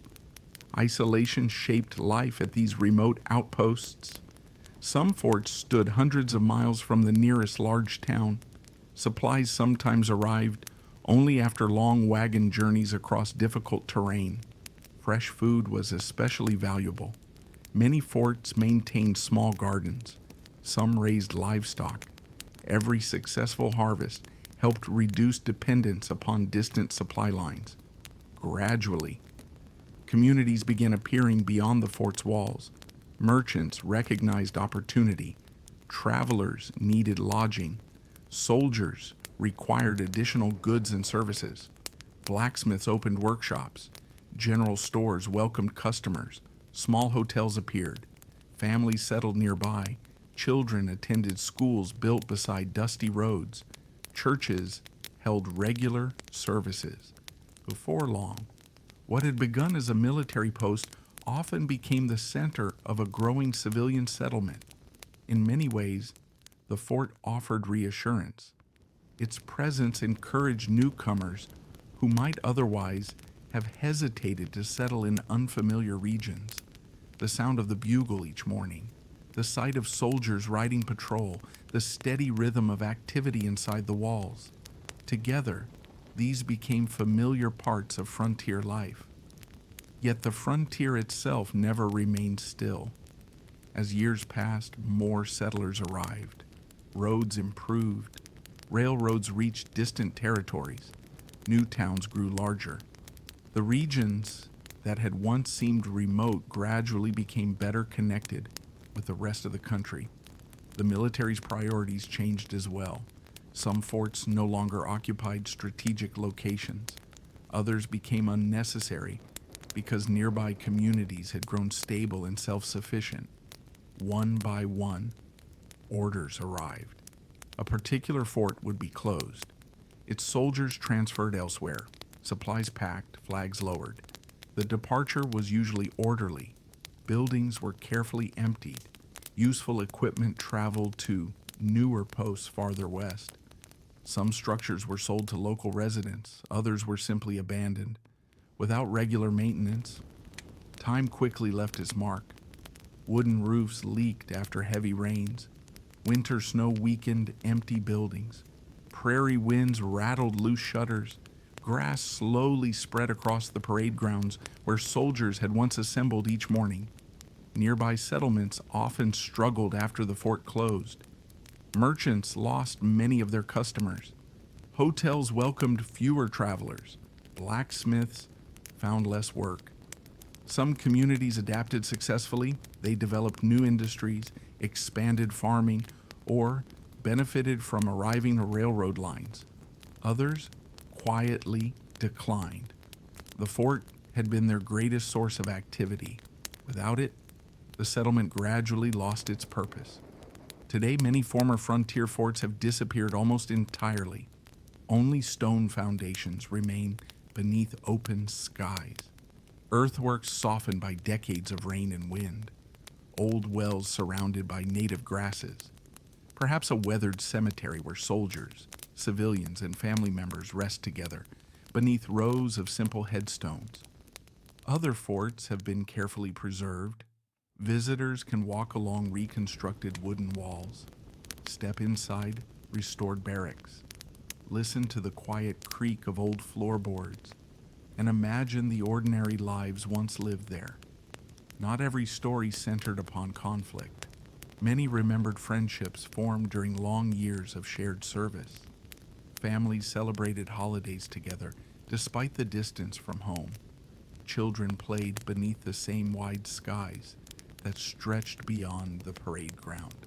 Gardens bloomed during spring. Music drifted from social gatherings on peaceful evenings. Even in isolated places, people found ways to create community. Standing at one of these former forts today, the silence feels gentle rather than empty. The wind moves across the open fields much as it did more than a century ago. Meadowlarks sing from nearby fence posts. Cottonwood trees sway beside quiet streams. The landscape seems almost unchanged. Only the people have gone. The frontier moved onward. The forts remain behind, their purpose completed. Their stories becoming part of the larger history of a nation continually reshaping itself. Yet while some settlements faded because soldiers departed, others vanished for reasons no one could prevent. Rivers overflowed their banks. Floodwaters swept through streets. The earth itself shifted beneath familiar landmarks. Nature, patient and immensely powerful, would soon remind frontier communities that even the strongest buildings could never fully command the landscape around them. And it is to those remarkable stories that our journey now turns. Nature had always been the quiet companion of every frontier settlement. The rivers supplied fresh water. The forests provided timber. The prairies offered fertile soil. The mountains sheltered valuable minerals. Without the natural world, very few communities could have survived. Yet the same landscape that supported life could also transform with remarkable speed. A calm river might become a powerful flood. A peaceful hillside could suddenly give way after heavy rain. A dry season might leave wells nearly empty. The frontier constantly reminded its residents that human plans and nature did not always follow the same path. Many early settlements were built beside rivers for good reason. Water was essential. It supplied homes. It irrigated crops. It powered mills that ground grain into flour or cut timber into lumber. Flatboats and later steamboats carried goods to distant markets. A river made life possible. But rivers are never truly still. They rise and fall with the seasons. Snow melting in distant mountains, heavy spring rains, powerful storms many miles upstream. All could change a quiet stream into a rushing torrent. For settlers who had lived beside the same river for years, the danger often arrived gradually. The water climbed a little higher each day. Tree branches floated downstream. The current became stronger. Then one night, the river crossed its banks. Fields disappeared beneath muddy water. Wooden fences drifted away. Livestock hurried toward higher ground. Families worked together through the darkness, carrying furniture, food, and treasured belongings to safer places. Sometimes the flood waters retreated after only a few days. The settlement repaired its buildings and continued. Other times, the damage proved overwhelming. Bridges had vanished. Roads had been washed away. Wells were contaminated. Entire homes rested crookedly where powerful currents had pushed them from their foundations. A difficult decision followed. Should the town rebuild or begin again somewhere else? Many communities chose to move, occasionally only a short distance, perhaps to higher ground overlooking the same river. In other cases, the settlement was abandoned entirely. Nature had quietly suggested a different place to call home. Rivers also changed in more subtle ways. Over many years, some slowly carved new channels across the landscape. What had once been a busy waterfront found itself separated from the main current. A dock that welcomed boats every week suddenly stood beside shallow water. Trade declined. Merchants struggled. Without dependable transportation reroute, some towns slowly faded from the map, not because of one dramatic event, but because the river simply chose another course. Floods were not the only challenge. Fire posed an equally serious threat. Most frontier towns were built almost entirely of wood: homes, stores, barns, churches, hotels, boardwalks, even many sidewalks. Everything stood close together. A single spark carried by a strong wind could spread astonishingly fast. Sometimes the fire began inside a blacksmith's forge, sometimes from a cooking stove. Occasionally lightning struck during a summer storm.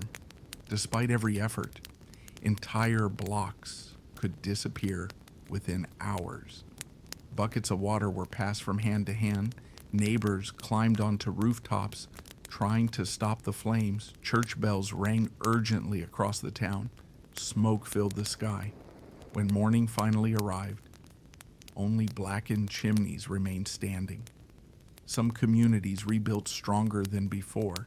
Brick buildings gradually replaced wooden storefronts whenever possible.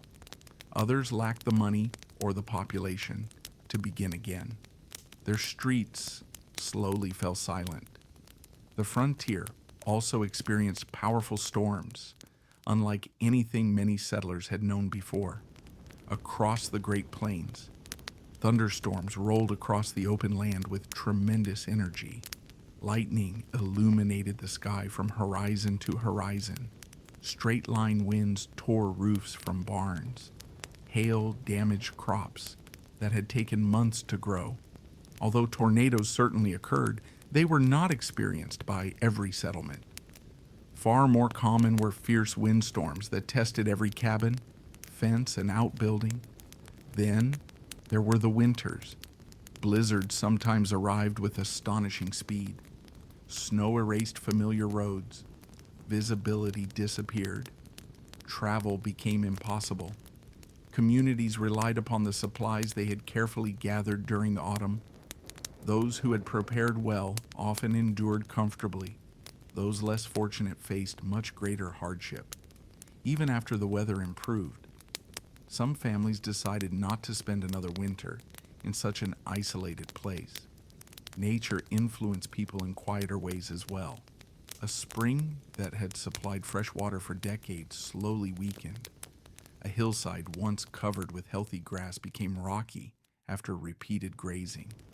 An orchard failed following several unusually cold winters. No single event forced a family to leave. Instead, many small difficulties gradually accumulated. One challenge followed another. Eventually, the promise of another town seemed more appealing than remaining where every season demanded another struggle. Looking back through history, it is tempting to imagine abandoned settlements as failures, but many were simply part of the natural rhythm of frontier life. Families adapted, they learned, they moved when circumstances changed. Some carried entire houses with them, others salvaged doors, windows, and lumber to build again somewhere new. Very little went to waste. Even after people departed, the landscape preserved quiet reminders of their presence. Stone wells remained long after wooden homes disappeared.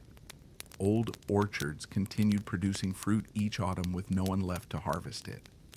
Lilac bushes, once planted beside front porches, sometimes bloomed every spring for generations after the families had gone. Visitors occasionally discover these unexpected signs while walking through forgotten places.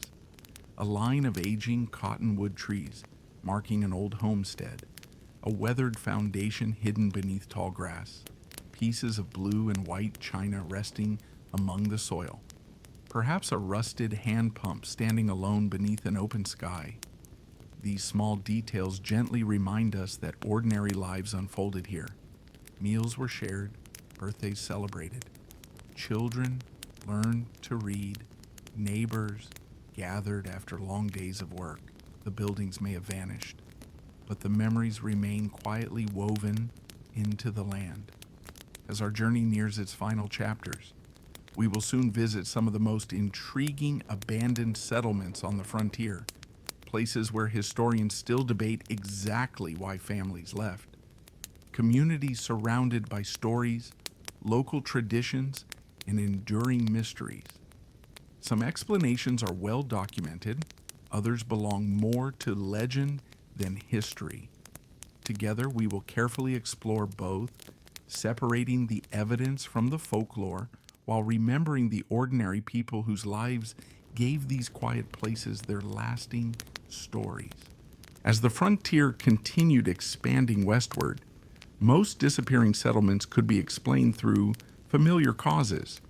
The mines became exhausted, the railroad chose another route, the crops failed, the river changed its course, families simply moved in search of better opportunities. History often leaves behind enough evidence to understand why these communities faded away. But every so often, researchers encounter places where the answers are less certain, not because they vanished overnight and not because they are surrounded by supernatural mysteries. Rather, because time quietly erased many of the records that might have explained exactly what happened. These forgotten settlements invite curiosity. They encourage careful investigation, and they remind us that history is sometimes incomplete. One such example can be found throughout the American frontier, where small post offices once served isolated communities. A settlement might consist of only a few dozen families. There would be a school, perhaps a church, a general store, a blacksmith, and a post office carrying the community's name. For several years, letters arrived regularly. Government records noted the settlement's existence. Then, almost without explanation, the post office closed. A final letter was delivered. The name quietly disappeared from official maps. Years later, historians searching old records sometimes discover little more than a handful of census entries and faded newspaper notices. The people themselves left almost no written explanation. Another mystery appears in forgotten farming communities scattered across the Great Plains. Visitors occasionally find rows of weathered foundations standing alone beneath open skies. Nearby, abandoned cemeteries suggest that families once intended to remain for generations. Old orchards still bloom each spring. Lilac bushes continue flowering beside homes that no longer exist. Yet very few personal diaries survive to explain exactly when the final families departed. Most likely, the answer was gradual. Several difficult harvests, young people leaving for growing cities, better transportation elsewhere, the community slowly becoming too small to support a school or general store. History rarely records the final conversation when a family decided it was time to leave. Some of the frontier's most intriguing places are abandoned stagecoach stations. During the middle of the 19th century, travel across the West depended upon carefully spaced stopping places. Fresh horses waited there. Travelers rested. Mail changed hands. Meals were prepared. For a few busy years, these lonely stations welcomed a steady stream of visitors. Then the railroad arrived. Stagecoach traffic declined almost immediately. Some stations became ranch houses. Others simply stood empty. Today, only scattered foundations remain across deserts and mountain valleys. Without careful research, a traveler might never guess the important role these quiet places once played. Across the Southwest, historians occasionally discover the remains of settlements built around natural springs that have long since disappeared. Perhaps an earthquake subtly altered underground water channels. Perhaps years of drought slowly reduced the flow. The buildings remain, the people are gone. Only careful geological studies hint at why the settlement could no longer survive. Nature rarely announces such changes dramatically. Sometimes they occur so gradually that families hardly notice until daily life becomes impossible. Of course, every abandoned place eventually gathers stories. Neighbors pass along memories from one generation to the next. Children grow up hearing unusual tales about old buildings standing alone beyond the fields. Local folklore becomes part of the landscape. Some stories speak of hidden treasure buried beneath abandoned cabins. Others describe ghostly lights appearing near forgotten cemeteries. There are legends of lost gold mines whose locations vanished with the last surviving prospector. Stories of mysterious strangers who quietly arrived and disappeared without leaving many records. These tales have become part of frontier tradition. They add color to local history. They remind us how deeply people value the places where they live. Yet historians approach such stories with gentle care. Whenever possible, they compare local traditions with maps, letters, census records, newspaper articles, military reports, and archaeological evidence. Sometimes the folklore contains a small piece of truth hidden within generations of storytelling. Other times, the real explanation proves much simpler than the legend suggests: a drought, an economic downturn, a new railroad, a changing river.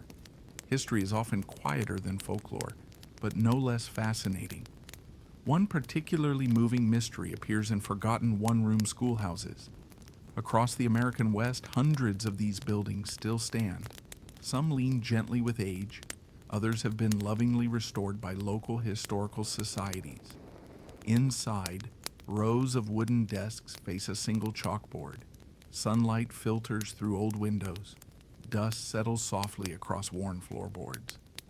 It is easy to imagine the voices that once filled the room. Children practicing their reading, teachers writing arithmetic lessons, parents gathering for community meetings after sunset.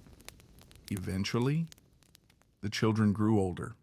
Some left for college, others found work in larger towns. Few returned. The school welcomed fewer students each year until one final class completed its lessons. The building was locked, the key put away. History records the closing date, but it cannot fully preserve the emotions felt by the families who quietly watched an important chapter of their community come to an end. Perhaps that is the greatest mystery shared by all disappearing settlements. Not why they vanished, but what it felt like to be the last family remaining, to walk down a street where every neighboring house now stands empty, to hear only the wind where children's laughter once echoed, to attend the final church service, to close the general store for the last time, to load the wagon, take one final look at the home built through years of hard work, and slowly continue toward an uncertain future. Those moments rarely appear in official records, yet they were experienced by countless ordinary Americans across the frontier. Their quiet decisions shaped the map just as surely as famous explorers, railroad builders, or gold discoveries. Today, many of these forgotten places remain peaceful. The mysteries surrounding them do not make them frightening. Instead, they invite patience, careful observation, and respect for the people whose lives unfolded there. As our journey begins drawing toward its close, we will soon visit what remains of these vanished communities today: the weathered buildings, the lonely cemeteries, the faint wagon ruts crossing open prairies, the stone chimneys rising from empty fields. Together they form a quiet landscape where history has not disappeared, only settled gently into the earth, waiting for those willing to slow down and remember. Today, if you travel across the American West with no particular destination, taking the quiet back roads instead of the busy highways, you may occasionally come upon a place that seems to belong to another time. A weathered wooden building stands alone beneath an endless sky. Its paint has long since faded beneath decades of sun, wind, rain, and snow. The windows reflect only open fields. The front porch creaks gently with the passing breeze. No voices can be heard, no wagons arrive, only the soft sounds of nature remain. At first glance, it may seem like nothing more than an abandoned structure, but every forgotten building once formed a part of a living community. Someone carefully measured those walls. Someone raised the roof beam into place. A family once swept the floor each morning. Children raced across that porch after school. Neighbors gathered nearby to exchange news at the end of a long day's work. The silence we experience today arrived only after many years. Across the frontier, thousands of small reminders still survive. Some are easy to recognize, others require careful observation. Perhaps the most familiar are the ghost towns, scattered across California, Nevada, Colorado, Montana, Arizona, and many other western states. Entire streets still stand where hopeful settlers once imagined lasting prosperity. Old hotels overlook empty roads. General stores remain stocked only with memories. Wooden boardwalks stretch past buildings that have welcomed no customers for generations. Some ghost towns have been carefully preserved. Visitors may walk quietly through them, reading old signs and imagining the sounds that once filled the streets. Others are far more remote, slowly surrendering to time. Their roofs have collapsed. Their walls lean gently toward the earth.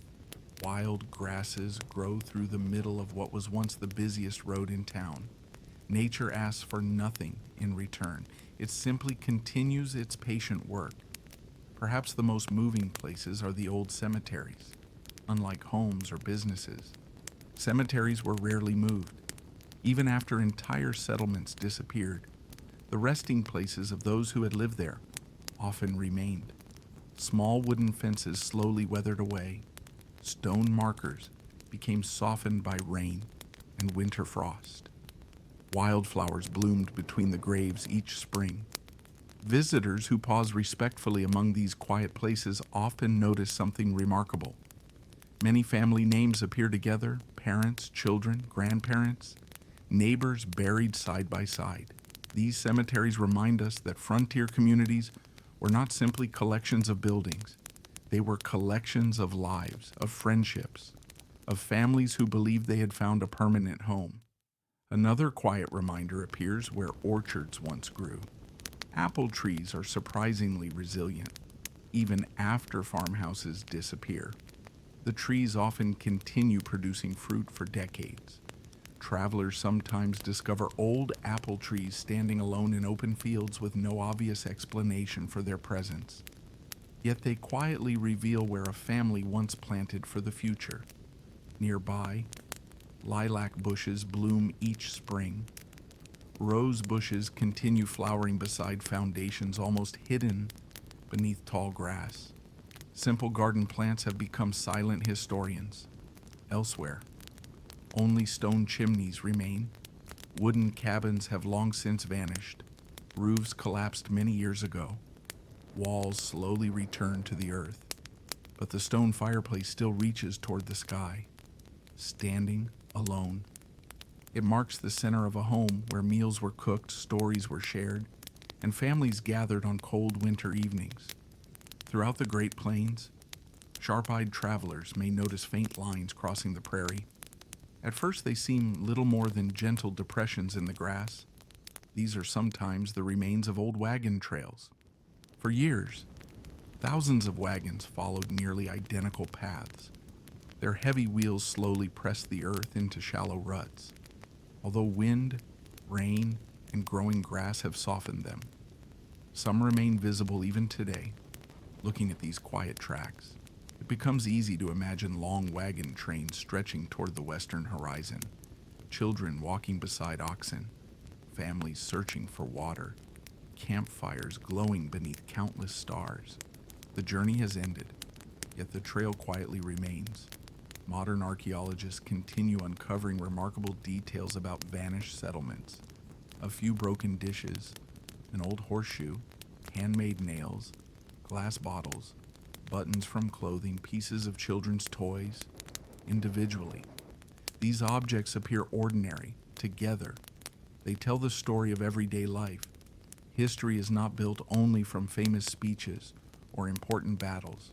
It is also built from ordinary mornings, shared meals, simple chores, small acts of kindness between neighbors. Many local historical societies now work carefully to preserve what remains. Volunteers restore old schoolhouses, protect abandoned cemeteries, repair weathered churches, record family histories before they are forgotten.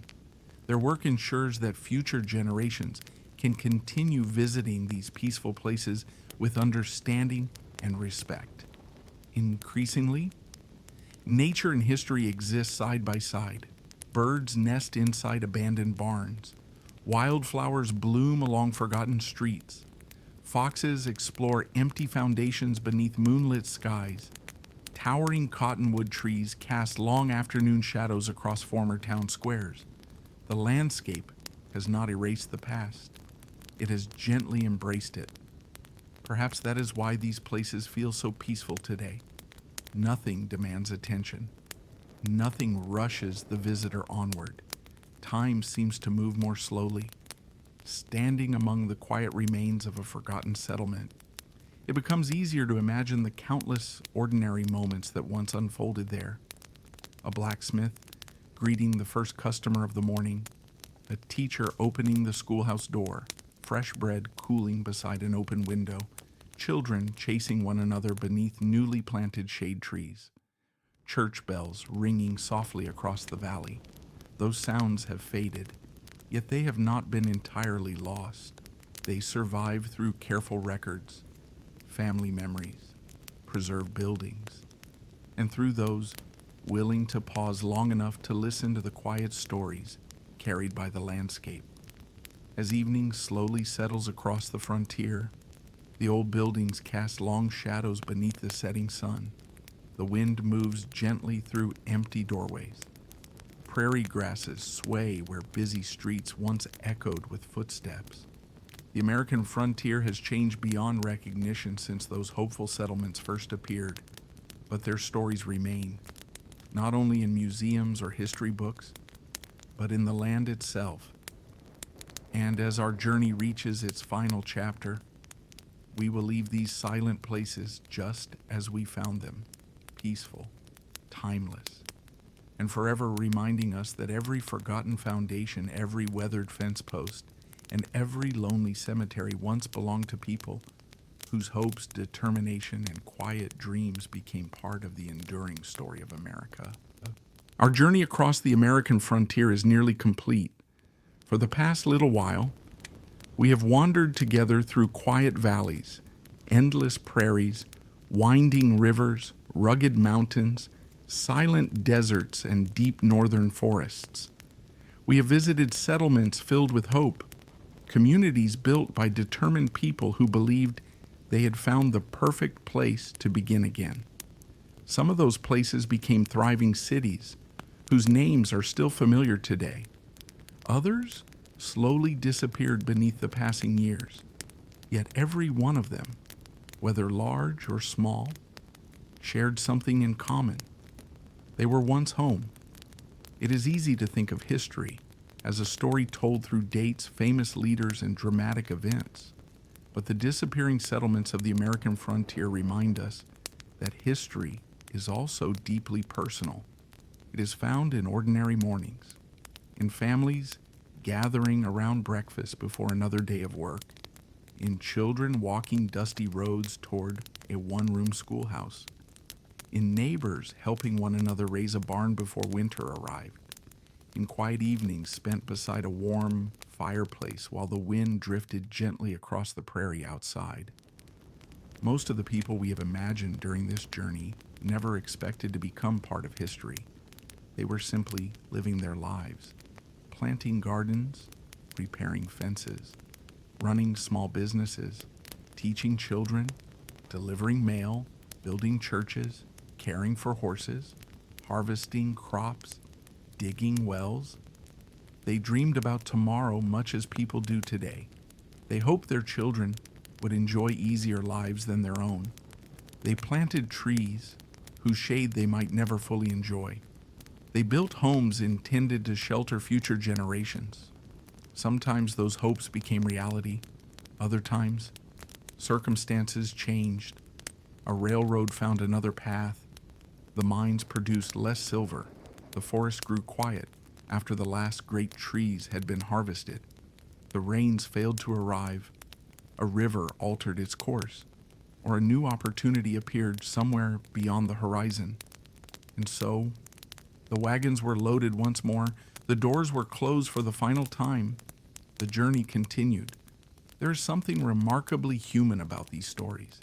The frontier was never truly finished. It was always moving, always changing. Communities appeared, communities faded, people adapted. They carried their experience with them. The knowledge gained in one settlement helped to build the next. In this way, even towns that disappeared continued shaping the future. Today, many of those forgotten places rest quietly beneath open skies. Prairie grasses sway where children once played. Mountain winds pass through abandoned streets that briefly echoed with the excitement of gold and silver discoveries. Forest trails lead toward moss-covered foundations where logging camps once stood. Desert sunsets illuminate adobe walls that have patiently watched over empty valleys for generations. The silence found there is not one of sadness. It is one of remembrance. Nature has gently welcomed these places back into the landscape.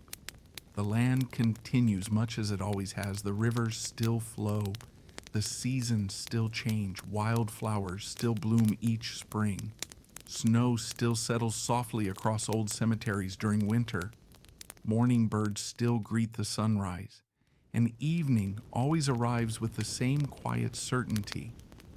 If you were to visit one of these forgotten settlements today, you might notice how peaceful everything feels.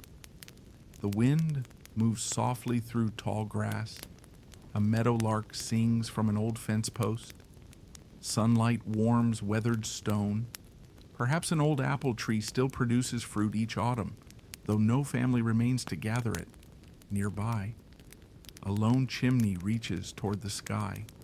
A few carefully placed stones mark where a school once stood. Faint wagon ruts disappear into the distance. These simple reminders ask for nothing more than a moment of quiet reflection. They invite us to remember that every abandoned place was once alive with ordinary moments. Laughter drifting from an open doorway, fresh bread cooling on a kitchen table, church bells calling neighbors together on a Sunday morning, the steady rhythm of a blacksmith's hammer, the cheerful voices of children running home before sunset. Those sounds may no longer fill the air, but they have not truly vanished. They remain woven into the story of the American frontier. Perhaps that is why these forgotten places continue to capture our imagination. Not because they are mysterious, not because they are frightening, but because they remind us how deeply hope is connected to every generation. Again and again, people looked across unfamiliar landscapes and imagined a brighter future. Some succeeded beyond their expectations. Others faced hardships they could never have predicted. Yet each helped shape the nation in quiet and lasting ways. History often celebrates great victories and famous names. But tonight, we have spent our time with ordinary people, the farmers, the merchants, the teachers, the miners, the railroad workers, the loggers, the soldiers, the children who grew up beneath vast western skies. Their names may not appear in every history book, yet without them, the story of the American frontier could never be fully told.